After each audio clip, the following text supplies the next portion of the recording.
बंधुओं, जब जीवन से सभी विघ्न बाधाओं का पूर्णतः अंत हो जाए, आपके मार्ग में आने वाली सभी मुश्किलों से, झंझावातों से, दुश्वारियों से बिल्कुल दायिंड हो जाए, तभी आप मानिए कि आपका मार्ग निष्कंटक हो गया है। तो आपका मार्ग जो है सन की 7.5 के अंतिम 6 महीनों में निष्कंटक ही हो चुका है, लेकिन उसमें एक बाधा है। तो आज की इस वीडियो में मैं आपको बताऊंगा कि आपका मार्ग किस तरह निष्कंटक हो गया है और कौन सी ऐसी बाधा है जिसको आपने अगर ठीक नहीं किया तो याद रखिए मार्ग निष्कंटक होने में दिक्कतें आएंगी। तो बंधुओं, आप जानते हैं कि कुंडली में शनि और राहु जो हैं वह हमेशा शत्रु विनाशक राजयोग बनाते हैं, और 3rd भाव का राहु तो हमेशा शत्रु विनाशक राजयोग बनाता ही बनाता है, क्योंकि वह आपके साहस का भी घर है, और जब आपके अंदर साहस कूट कूट का भरा होगा तो शत्रुओं का वैसे भी विनाश हो जाता है। और जब भी सन की 7.5 का अंतिम फेज का बिल्कुल अंतिम 6 महीने आते हैं, तब शनिदेव सबसे ज्यादा एक्टिव भी होते हैं। तो शत्रु विनाशक राजयोग से आपका मार्ग तो निष्कंटक हो गया, उसमें कोई दिक्कत नहीं है, लेकिन यहाँ पर एक बात आपको याद रखना चाहिए कि निष्कंटक मार्ग 3 प्रकार का है। एक वह मार्ग निष्कंटक है जो अपनों के द्वारा क्रिएट किया गया है आपके साथ, दूसरा जो परायों के द्वारा क्रिएट किया गया है, और एक मार्ग वो है जो हमने स्वयं क्रिएट कर लिया है। तो अगर आपके जीवन में जो आपके अपने लोग हैं, कुटुंबी लोग हैं, वो अगर किसी भी तरह की बाधा उत्पन्न करते हैं तो 2nd भाव कुटुंबियों का है। तो शनिदेव याद रखिए अब शत्रु विनाशक राजयोग बनाएंगे और निश्चित तौर पर वह बाधाएं आपकी पार हो जाएंगी जो आपके फैमिली मेंबर या दूर दूर के रिश्तेदारों ने आपके साथ किया है।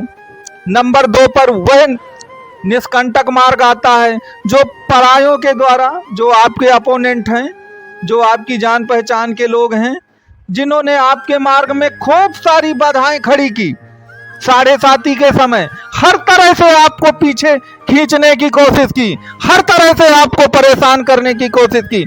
याद रखिए राहु देव उनको 100% पराजय करेंगे, क्योंकि राहु देव शत्रु विनाशक राजयोग बना रहे हैं।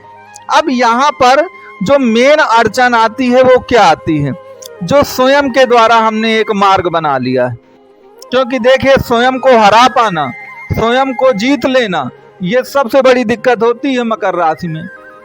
अगर आपने स्वयं के द्वारा चिंता आपके मन में भरी हुई है, अनजाना सा भय आपके मन में भरा हुआ है, तो यह स्वयं के द्वारा तैयार किया गया मार्ग है।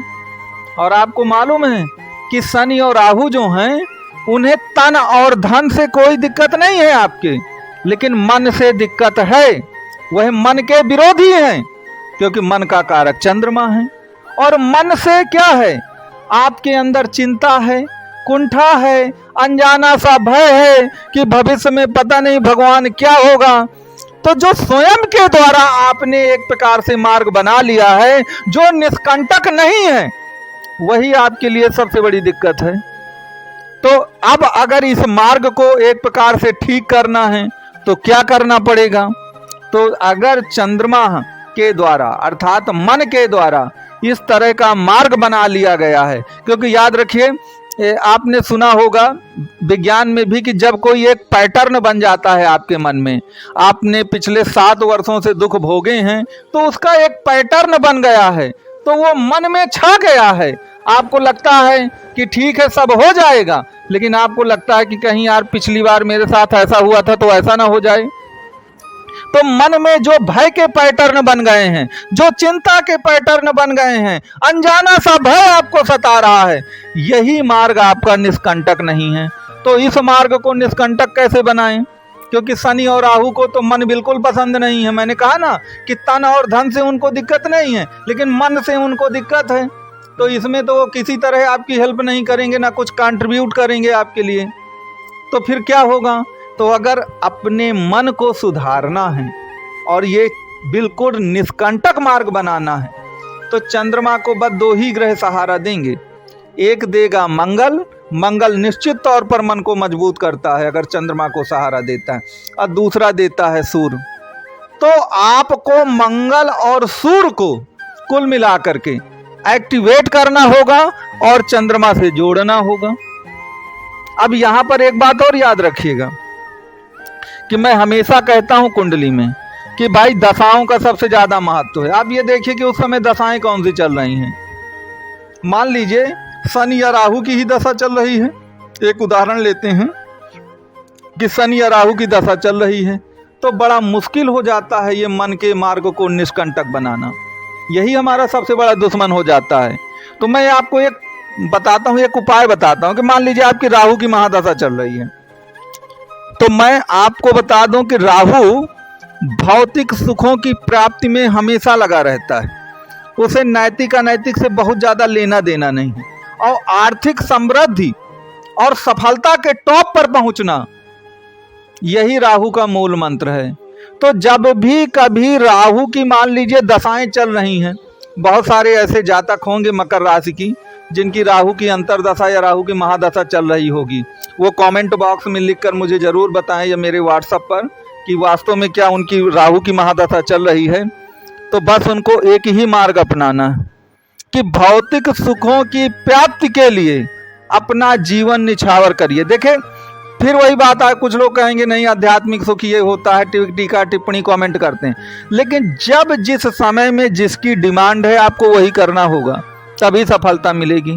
तो राहु को भौतिक सुखों से मतलब है, राहु को आर्थिक समृद्धि से मतलब है, राहु को बिल्कुल टॉप पर पहुंचने से मतलब है, राहु को अमृत पान करने से मतलब है। तो अगर आप इसी में कुल मिलाकर आप एक्टिव रहेंगे तो याद रखिए चंद्रमा से फिर आपको दिक्कत नहीं होने वाली। लेकिन अगर आप बिल्कुल एक प्रकार से सोचने लगेंगे, आध्यात्मिक सुख, नैतिक अनैतिक बहुत ज़्यादा चिंतन करेंगे, तो फिर ये याद रखिए कि कुल मिलाकर वह मार्ग निष्कंटक नहीं होगा। आपको इस बात का ख्याल रखना है। तो बंधुओं, यहाँ पर आप एक चीज़ हमेशा बहुत ही तार्किक दृष्टि से कुंडली को देखिए कि आपकी कुंडली की डिमांड क्या है। जैसे मैंने अभी कहा कि मंगल और सूर्य ही कुल मिला के चंद्रमा को सहारा देंगे। मैं यहाँ पर उसका इतना उल्लेख क्यों नहीं कर रहा हूँ कैसे सहारा देंगे, कि क्योंकि आप अपनी कुंडली में ये देखिए कि मंगल या सूर्य बैठे कहाँ पर हैं। अगर आपकी कुंडली में दृष्टि संबंध बन रहा है या नक्षत्रों का परिवर्तन है आपस में, चंद्रमा या सूर्य या चंद्रमा या मंगल के बीच में, ठीक है, कहने का तात्पर्य इनका किसी भी ढंग से अगर संबंध बन रहा तो 100% आपको लाभ मिलेगा ही मिलेगा। मैं एक उदाहरण देता हूं कि मान लीजिए आप सूर्य से चाहते हैं कि सूर्य चंद्रमा को सहयोग करे, तो सूर्य को दिन कहते हैं, चंद्रमा को रात कहते हैं। दिन में सोना बंद कर दीजिए तो सूर्य मजबूत होगा, तो चंद्रमा को सहारा मिलेगा, निश्चित तौर पर मिलेगा। यह एक बहुत अच्छी मैं आपके लिए लेकिन आपकी कुंडली में कौन सी रेमेडी फिट बैठेगी वह तो कुंडली देख के ही हमको पता चल पाएगा। तो इसके लिए आप दिए गए जो नंबर हैं उस पर आप संपर्क कर सकते हैं। तो मित्रों, अंत में यही है कि अगर आपको वीडियो लगा हो तो अच्छा लगा हो तो अपनी टीका टिप्पणी ज़रूर आप कमेंट बॉक्स में दे दें।